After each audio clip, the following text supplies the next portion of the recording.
তোরা হচ্ছিস গুন্ডার নামে কলঙ্ক, বুঝলি? ফাটিয়ে দিয়েছিস ভাই, তোর কোনো জবাব নেই। আমার মনে হয় না ওরা আর উঠতে পারবে বলে। মিস রুষা আর রূপালী, তোমরা ঠিক আছো? প্রেমের প্রশ্নটা শুনে রুষা আর রূপালী তাদের ঘাড় নাড়ল। প্রেম আসলে এসব করছিল রুষার নজর কাড়ার জন্য। যদিও রুষার নজর তখন তার স্বামী অয়নের দিকেই ছিল, সেই অয়ন যে চুপচাপ বসে গুন্ডাদের দিকে তাকিয়েছিল।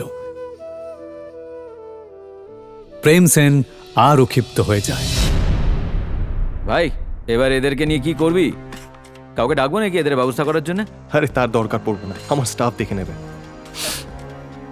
চলো তোমরা বাইরে চলো। পারাস আসলে একটু বাড়তি কথা বলছিল, যদিও সেরকম কিছু করার ক্ষমতা ওর ছিলই না।